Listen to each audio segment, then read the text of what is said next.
Hello, how are you today? I hope that today finds you happy, safe, warm, and loved, that you feel wonderful and amazing. But I know sometimes we don't feel that way. Some days are just rough, aren't they? Some days are downright impossible. And I want you to know that you're never alone. I want you to know that I'm there for you, that God is there for you. Yes, even if you don't believe in Him, He's still there for you. And that in the times that it feels like you're the most alone, those in fact are the times that you are being held up in prayer, held up in the strength of those that love you, and even some of us that you've never actually met, that send out all of our hope, our prayers, our encouragement, and our love to you today. Of course, obviously, for those of you that have met me, you know that it's my big heart that sets me apart and really allows me the privilege of being able to be there for you. I really am glad to be here for you today.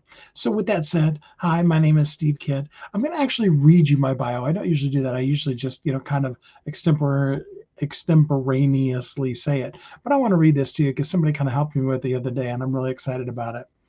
It's Steve Kidd's heart that sets him apart, an international best-selling author of 20 plus books and a third-generation minister. Steve fills the world with hope and God's energy, a diamond that shines through each person he brings to, and a diamond that is living and breathing, growing spirit that blooms through each one he works with. He doesn't need to shine or be seen. He's seen through everything he touches. The world and the best in the world at seeing the up level, the next, the more. He's an extreme visionary living a life of purpose and vision that sees beyond the bleeding edge of what is coming to the air being sliced through in front of it. If you want insight into trends, projects, possibilities coming before they even seem possible, Steve is your guy. With that said, gosh, I just feel unworthy of that and excited to be able to share that with you. And thanks to all the people that have helped me with that. I'm just so grateful. I just can't even begin to express to you how much gratitude I have right now being here with you today. And I want you to know you're not alone. I want you to know that I'm there with you. You see, and I don't want to in any way diminish God nor stand in the place of Him because I am not, nor would we want me to be. I've seen the boss's job and I don't want it. But I do ever so love being here for you. It's something that is the heart and soul and core of who I am, something that a lot of times I've fought against because sometimes it isn't easy, but I always love doing it.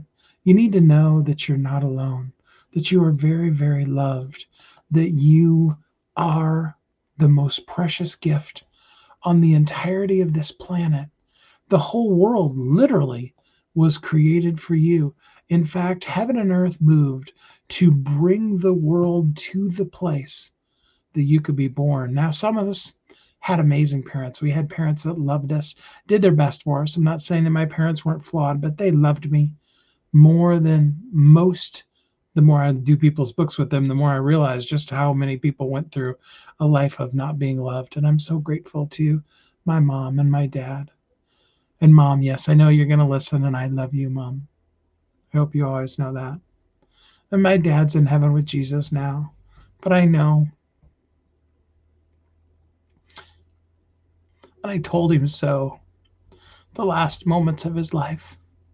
I know that he knows that I love him, and I only ever wanted the best for him. And when it was time to get to go home, I was the first one to encourage him to go live with Jesus, to leave the crap that is this world behind. And I sang him a song and I said goodbye. Sorry, I didn't know I was going to go there, but that's where we went. And I want you to know that I'm there for you too. That the Spirit of God that lives in me, no matter what you call it, no matter whether you believe in Him or not, guess what? It's still a gift that is for you. God put people like myself, and I'm not the only one by any means, but He put us on the earth to give you a real world living example of what it means to truly be loved, what pure love and light can look like. Now, does that mean that those of us that are the humans trying to live up to that don't fail. Absolutely not. We could go on for the rest of the day and not even scratch the surface of the mistakes I've made. I mean, I'm divorced twice, so that can let you know just a little bit. And ask any of my kids, they could go on forever about the things that I've done. So, but what I know is Jesus' blood covers me. That I have to forgive myself absolutely, and that I have asked the people for forgiveness, and I know some of them don't, and that's okay. That's on them. That's all right for them to live where they are. But I know then that I can clear my heart, break the contracts of the things of the past, so that I can live in the now towards the future. But really, I want to maximize while it's called today, to be the best me that I can be today. Hopefully, to not screw up today and not be headed towards a major screw up tomorrow, but to be just who I can be here today. And what I knew today is that I needed to come on and tell you I'm always there for you. I put the link to the Striper song because, yes, Always There for You is a Striper song from late 1980s. It might even been 1990 when that one came out because it's like their third or fourth album that one came out on. But it's an amazing song, and I remember learning it and really enjoying it and really taking it in over the years. And I want you to know that I'm always there for you. I want to read the lyrics to this. I mean, I hope you listen to the song, but I know some of you, rock and roll isn't your thing. And if you do listen to it, you won't hear the words anyway. So I want to read them to you. Love can be so cold, and loneliness gets old. More than words or broken promises, I want to show you what true love is. I'm always there for you. I'll always stand by you. And when the world has closed the door, when you can't go on anymore, I'm always there for you. Now, you've been hurt before and you don't want to anymore. There's a better way for you. It's waiting for you. Believe in me, I'll see you through. I'm always there for you. I'll always stand by you. When the world has closed the door and you can't go on anymore, I'm always there for you. And then it goes on to repeat the verse. I'm always there for you. I'll always stand by you. When the world has closed the door and you can't go on anymore, I'm always there for you. I want you to know that, embrace that, take that in, live in it, and feel happy, safe, warm, and loved today. To know that there is a purpose under heaven for you. There's nobody that was born that it was just like, the carbon dioxide to oxygen ratio of people breathing in and breathing out. For those of you that I've said that before and didn't understand what I meant by it, it's a little off balance. So let's send another baby to the earth to balance it back off. No. And the purpose for you wasn't the horrendous things that you've been through. In fact, most of them fall into one of two categories. Number one, as I was saying before, some of you were born to horrendous parents, horrible, awful people. But the entirety of everything since the beginning of all creation, in whatever way you want to explain that, I don't care if you want to be Big Bang theorist or a 7-day literalist of creation or anything in between.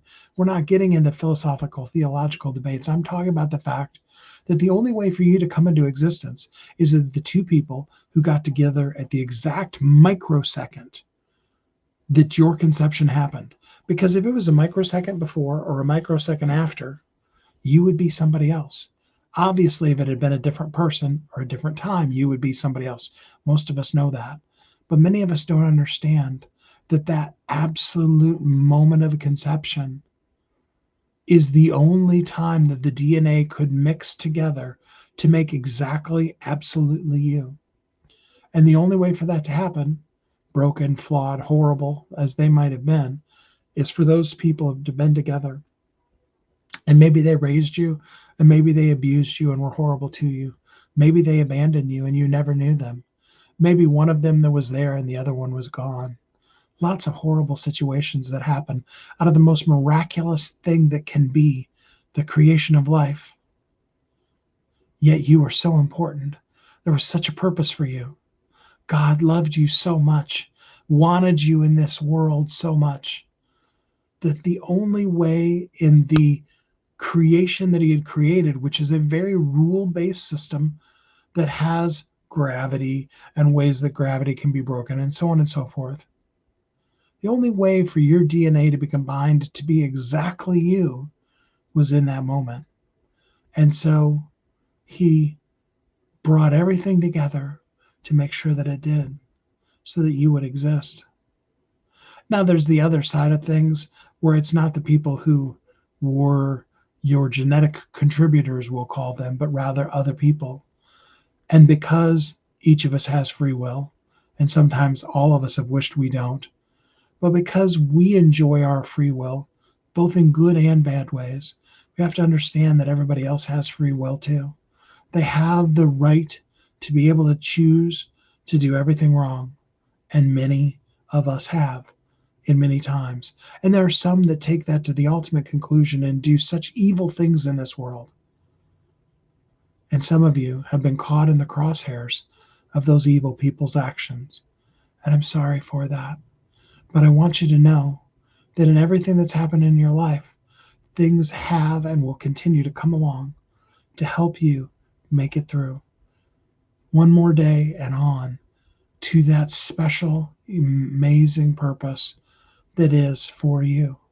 And more importantly, or at least as importantly as it being for you, is the people that you're meant to serve by being you, just simply maximizing while it's called today, being the very best that you can be today. Maybe you're going through a lot of things, and maybe the best thing you can do today is heal you. Be a little bit nicer to you. Go and look in the mirror. And yes, I have a friend who spent years and years not being able to look at themselves in the mirror, doing their hair, getting ready for the day, never ever looking in the mirror because they hated the reflection that came back. And yet, I want you to be able to get to a place where you can look in the mirror and tell that beautiful person, you know what? You're amazing. See, true humility is the right perspective of ourselves. It's the ability to be able to tell yourself you're amazing at the things you're amazing at. Yeah, sure, it's about being honest with the things that you're not good at. But if you don't celebrate how good you are at things, it's just simply a matter of degrading yourself, which is another part of conceit. It's the ugly, evil twin of it. We degrade ourselves because we want to make others feel better or because we don't feel worthy, and you already are. You already run the race of life because you made it here onto this planet, and you're still alive today. Many people aren't. People have passed for all the normal and all the amazingly surprising reasons and all the things that each of us have done in our lives that should have taken us out that didn't. And you're right here, right now, today. You're you. So maximize while it's called today. Learn to live thriving and truly free. Learn what that means to thrive. And it'll grow because as you thrive a little bit, you'll thrive a little bit more. As you give yourself freedom, you'll be even more free. And that's being truly free. It's not about reaching some place of perfection where you just leave your body because you're so free. It's about that continual process of thriving, and in so being truly free because you maximized while it's called today. You acknowledged the amazing you that is you, and you did all that you could to just be the best you that you can be while it's called today. Because you are uniquely brilliant. You were created for a purpose, and the world needs you. Thanks so much for joining me today. I hope that you're happy, safe, warm, and loved. And then until we're together again next time, that you have an amazing and great week.